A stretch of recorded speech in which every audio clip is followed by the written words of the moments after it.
Hello friends, I'm Kristie Marcotte. I know it's only August, but it's never too early to get started on holiday cards, and that includes Halloween cards. In today's video, I'll be using Scrapbook.com's Hey Sugar die set, along with several other fun Halloween products. The set includes a cute Halloween bucket, along with candy and several sentiments. Other products I'll be using are the Sweet Boo stamp and coordinating dies, the nested zigzag frame dies, and the stitched triangles A2 card die set. For pattern paper and solid cardstock colors, I'm using the Sweet Boo pattern paper collection. I have the 6x8 in all of the paper pads, but they're also available in A2 size. For solid colors, I'm using Sprinkles and Bright's smooth cardstock. And for that little bit of shine, I have the classic glossy cardstock. I'm using the black color. I'll be making 2 cards with you today. So let's go ahead and get started with card number 1. I selected the black polka dot tone-on-tone pattern paper from the Sweet Boo paper pad.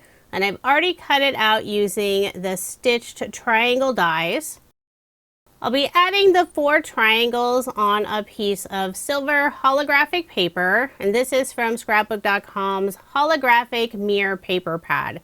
I cut it to 4 1/8 of an inch by 5 3/8 of an inch, so just a tiny bit smaller than A2 size.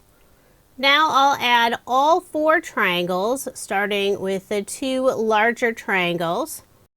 And if you leave a narrow border around the outside, it'll also leave a border between the triangles, creating an X, and that's where you'll be able to see the lovely holographic shine. For adhesive on the triangles, I'll first use Scrapbook.com's Deluxe Adhesive Roller. And this is super sticky, but I want to make sure to get the very edge of the triangles, that stitch detail, and also the points. So I'll also add Artie's glue on the back of the triangles. Since I'm adding these on some specialty cardstock, it never hurts to have extra adhesive.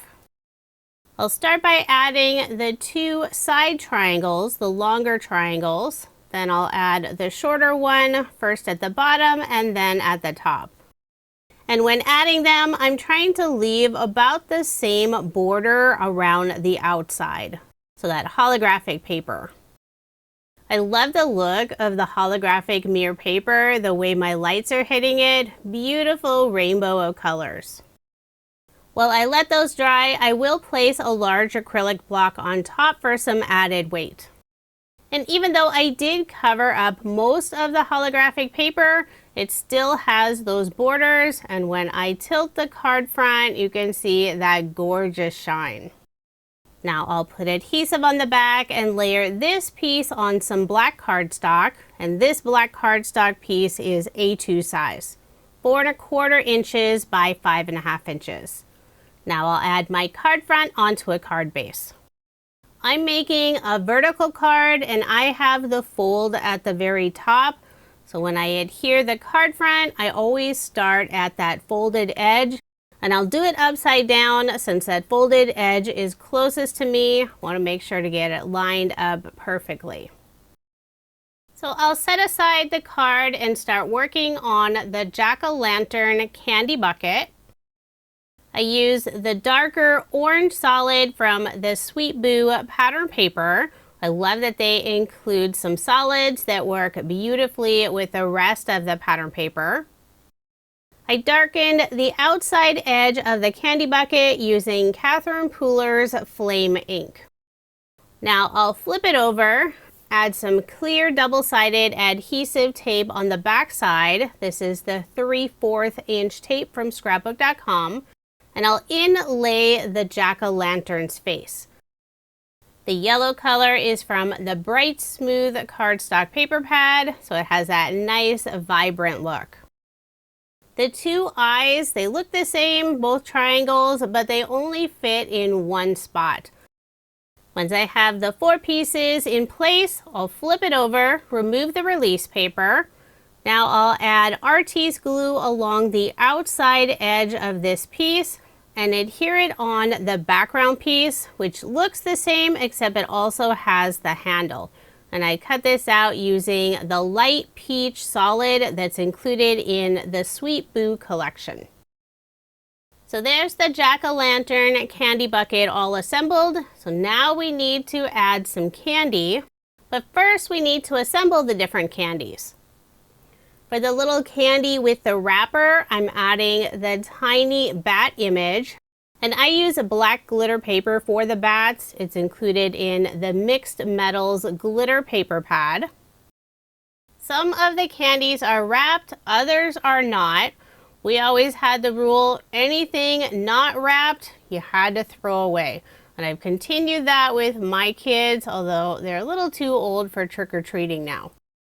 The next candy I'm assembling are the lollipops. There's the little band that goes around the lollipop. I'm using this same green cardstock color, but I want to darken it. I'm using Catherine Pooler's Mardi Gras ink color for the lollipop. And I'm also adding a little extra ink along the edge of the bat candies. And the ink color I'm using for that is Catherine Pooler's Fiesta Blue. Just putting it on the outside edges of that candy wrapper. And I'm doing all of the inking on a cut down version of Scrapbook.com's Project Grip Mat. It's perfect for doing some ink blending or gluing die cuts. So once I'm done inking the second bat candy, I will wipe down my Project Grip Mat. And now it's time to assemble all the different candies. Most of the different candy pieces are just 2 or 3 dies, so they're super easy to assemble. For the lollipop, I'll start by adding that darker green band in the center. I'm using artiste glue and I have the ultra fine metal tip on my bottle. I never take it off and I always make sure to add the pin when I'm done using it so it doesn't get clogged. After adding the little green band, I'll put a tiny drop of glue at the very top of the stick, and I just use white cardstock for the stick. Then I'll attach the lollipop, and I'll flip both of those over, let them sit for a bit to dry. Next, I'll assemble the gummy worms, and it's just 2 pieces. I'm using 2 different shades of pink cardstock, and all of the cardstock colors I'm using for the candies, other than the white and the black glitter, are from the Sprinkle Smooth cardstock paper pad. When my daughter saw that I use pink cardstock for the gummy worms, she said that was completely wrong. It should have been brighter colors, since the pink cardstock I use makes it look like a real worm. I still think it looks cute, but you could always substitute different colors if you're thinking those worms look very real. Of course, with a Halloween card, you could get away by adding real worms, make it more on the creepy, spooky side. I prefer cute versus spooky or scary Halloween cards. Next, I'm working on some of the wrapped candies. I use the same 2 pink colors for the main candy, and in the very center, that oval piece, I use some orange cardstock. The little twisted end wrappers, I use the light pink cardstock. I'll add a tiny drop of artiste glue, then attach that darker pink wrapper on top. I'll flip those over, let them dry for a moment. I'm adding the finished candy pieces in the small stack and sort tray, that way they don't disappear. For a little extra detail, I decided to stamp one of the twinkle stars on the oval piece of the pink candy, and this is from the Sweet Boo stamp set.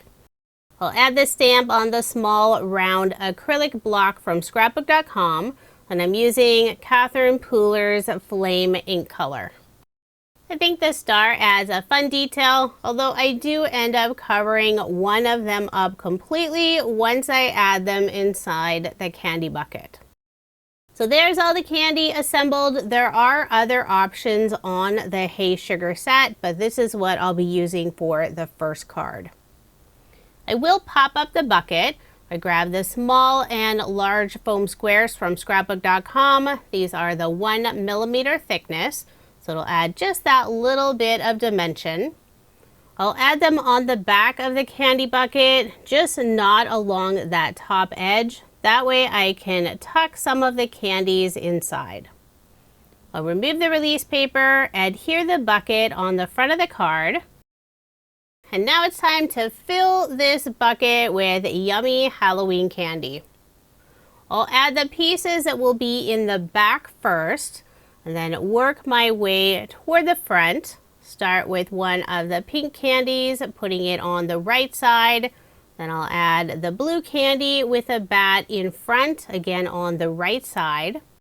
I don't have any glue behind the handle of the bucket, so it's very easy to lift up so I can tuck the candies behind it.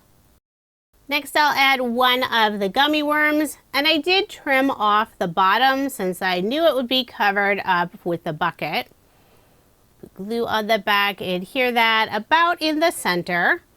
Then I'll add one of the lollipops, and it will sit in front of the handle. Add a little bit of dried glue on the tip of the RT's glue bottle, so I did use the pin, and now it's flowing beautifully again. I'll add the first green lollipop on the right side. Hold it down for a moment with my finger. Now I'll add the other green lollipop on the left side, and this one will be tucked behind the handle and also behind some of the other candies. When adding the candies, I'm trying to make sure all the different types are visible. Next, I'll add one of the pink wrapped candies. And most of it is sticking out of the candy bucket. We just have to imagine that the bucket is filled with candy, so this is the overflow with all of it sticking out.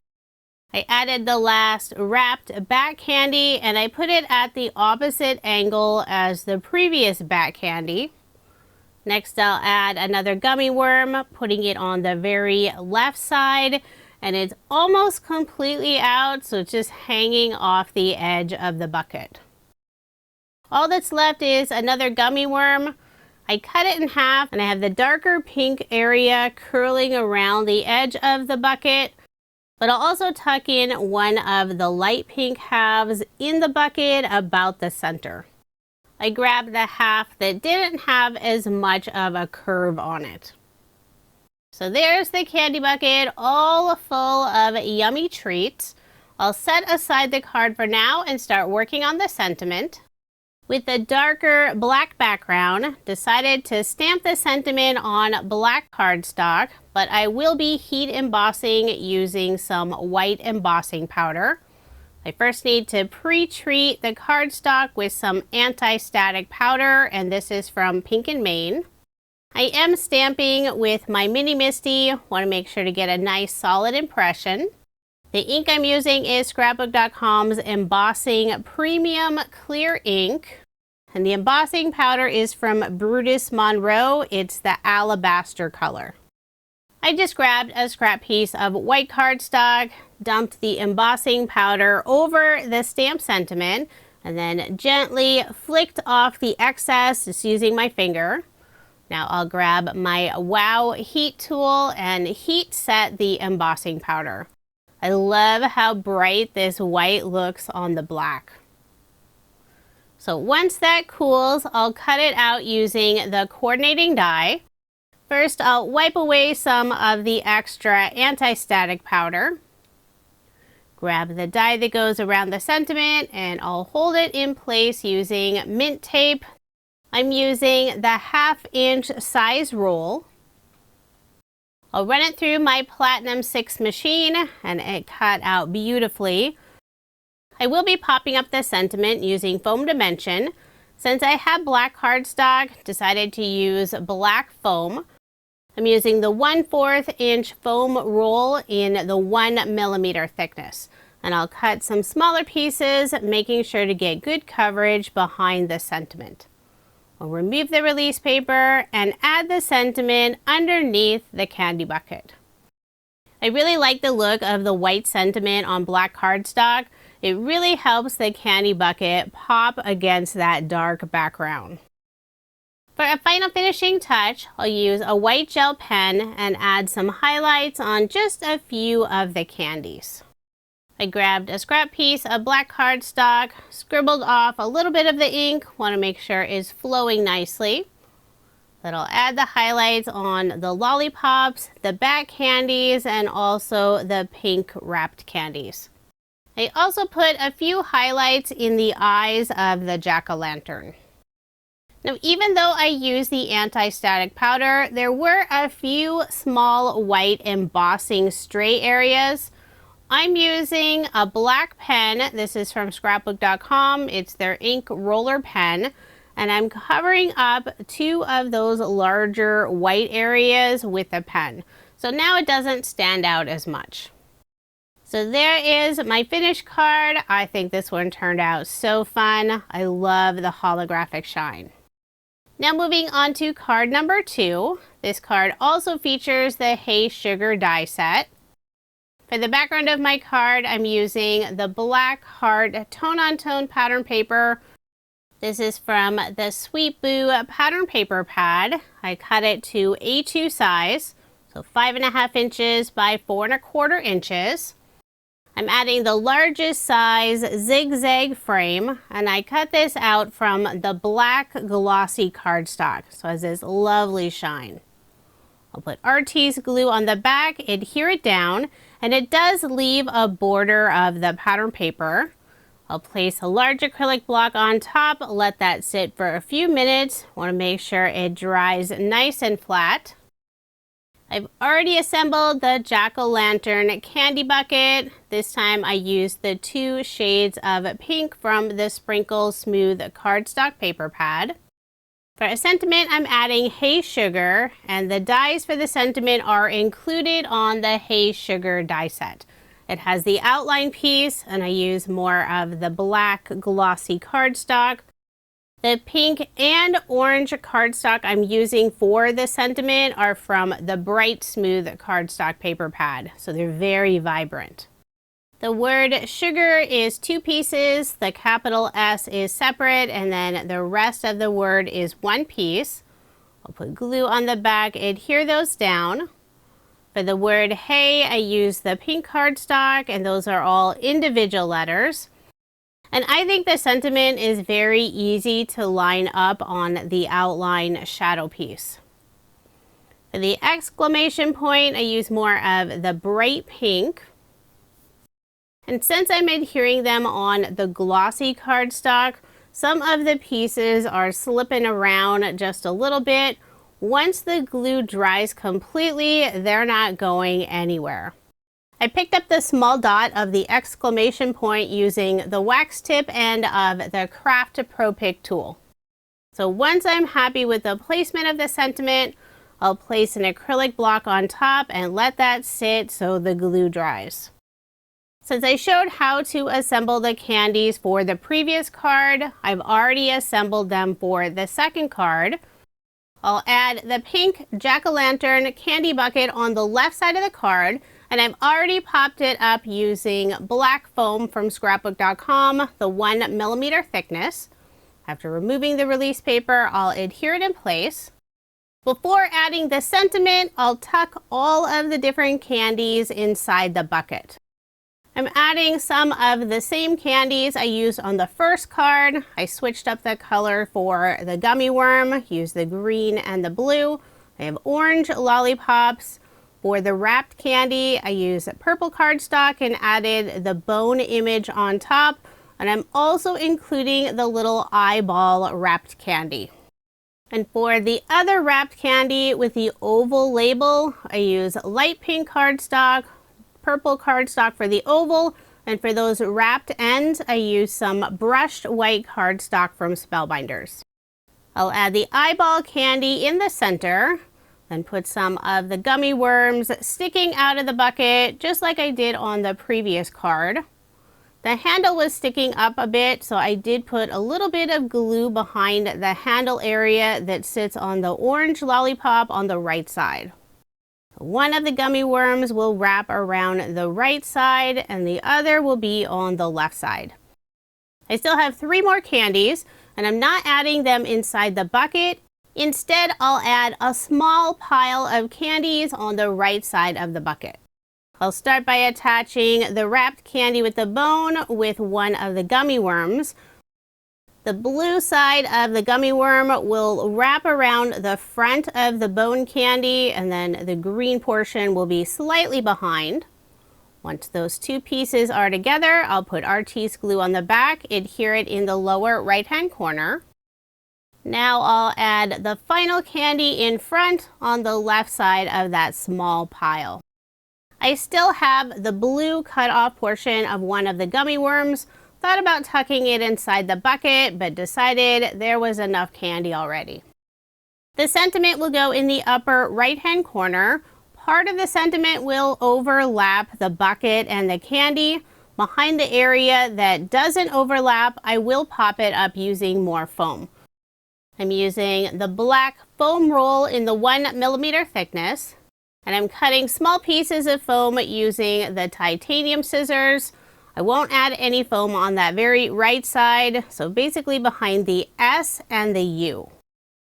I'll remove the release paper, add artiste glue behind the area without foam, and adhere the sentiment in the upper right-hand corner.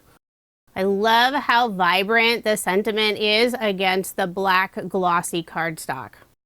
The top area of the handle was sticking up a little bit, so I put a tiny drop of artiste glue on the back, and I'll hold it in place for a moment with my finger. To finish off the card, I'll add more highlights on the bucket and also the candies using the white gel pen, putting a few small dots inside the eyes, a little highlight on the nose, then a few highlights on the lollipops and wrapped candies, at least the areas that are visible. So there is my second Halloween card using the Hey Sugar die set and some other fun products from Scrapbook.com. If you are interested in any of the products I used in this video, there are links in the description box below. For more card inspiration, check out my YouTube channel at Kristie Marcotte. Thank you so much for watching, and I hope you have a wonderful day.